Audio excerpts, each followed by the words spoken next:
Hello guys, welcome to my cooking channel Jai Jagannath. आज मुझे आपण पणस को लेकिन आउ एक रेसिपी प्रस्तुत करछि। आज मु पणसर टिके भिन्न धৰণৰ रेसिपी प्रस्तुत करछि।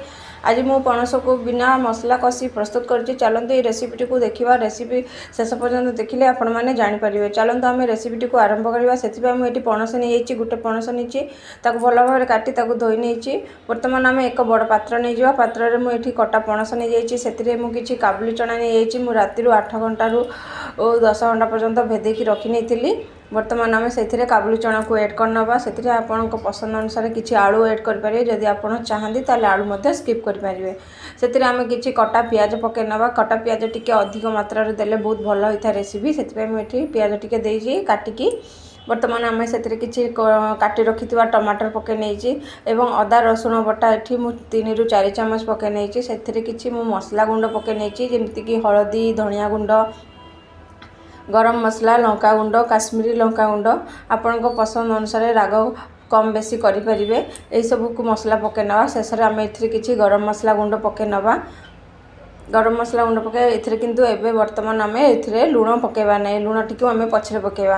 वर्तमान आम से सोरिष तेल मुझे गरम करके ऐड कर नहीं। ऐड कर भल भाव मिक्स करनवा। भल भाव मिक्स कर मैरिनेशन कर आधा घंटा रु घंटा पर्यंत रखिनवा। जदि मैरिनेशन आधा घंटा रु घंटे पर्यंत हुए ताले रेसिपीर स्ट्रक्चर बहुत भल आसो। जदि आपन पाखे समय नहीं ताले आधा घंटा आपण मैंने रखिपारे। वर्तमान आम ये परिवा गुड़ी को भल भाव मिक्स कर घंटे पर्यंत रखिनवा।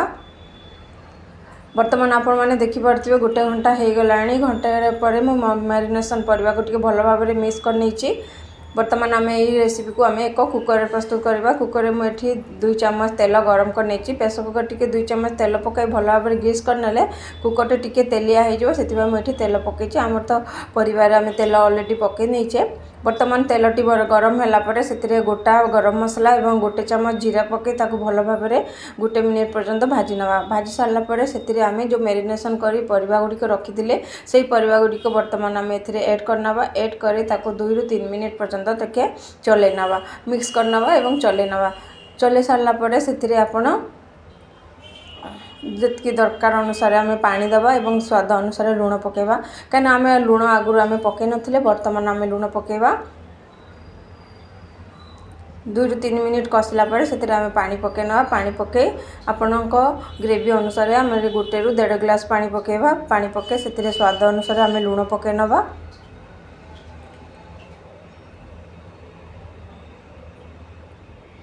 स्वाद अनुसार लुण पकई भल भाव मिक्स करनवा। एथे टिके बैलेंस आसवाई मुझे गोटे चामच चीनी पकई। चीनी पकड़ा फल आमर ये बैलेंस टिके भल आसो। से मुझे चीनी पकई भल भाव मिक्स कलापर भल कर ढांकी नवा। ढांकी 4 ରୁ 5ଟି सीटी आसा पर्यंत बसई नवा जमती पणसटी भल भाव सीझीज। वर्तमान आम प्रेसर कुकर ढांकुणी लगे 4ଟି सीटी आसा पर्यंत बसई नवा। वर्तमान देखिपे आमर प्रेसर कुकर प्रेसर भी जाई सारा। वर्तमान आपण मैंने देखिपे रेसिपीटी पूरा पूरी भाव में प्रस्तुत हो गला। आपण मानक मु वर्तमान देखे नौचे भल भाव पणस और आलूटी भी भल भाव सीझी जाइए। ग्रेवी भी मध्य बेसी ना। यहीपरी भाव में सुखसुखिया करके करवा रेसिपीटी बहुत भल हम। यह आपण गरम गरम रुटी किंबा भात सहित खाइबा देवे निश्चित भल लगे। आपण मैंने तो देखिपे भल भाव भी सीझी जाइए। चना भी मेल्ट हो जाइए, सीझी जाइए। यहीपरी भाव में रेसिपी प्रथम यहीपरी भाव में सीझी जावा कथा। वर्तमान आम शेष में कटा धनिया पत्र पकई भल भाव मिक्स करनवा। वर्तमान आमर प्रस्तुत हो गला बिना मसला कषिकी पणस काबुली चना रेसिपी। यहीपरी आपड़ करके देखूँ बहुत कम समय में आप प्रस्तुत करेंगे। ये रेसिपीटी बहुत टेस्ट एवं स्वाद लगे। जदि वीडियोटी भल लगे ताले मो चैनल को सब्सक्राइब, लाइक, कमेंट, शेयर करूँ। फेसबुक रे जदि देखुं ताले फॉलो करूँ। वर्तमान आम प्लेटिंग करनवा।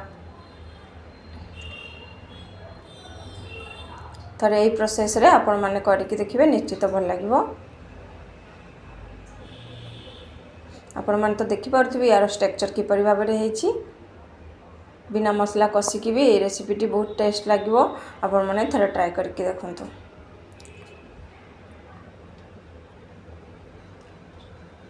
वर्तमान आमर प्रस्तुत हो गला पणस काबुली चना रेसिपी। ऊपर आम धनिया पत्र दे सजाई नवा। Bye bye.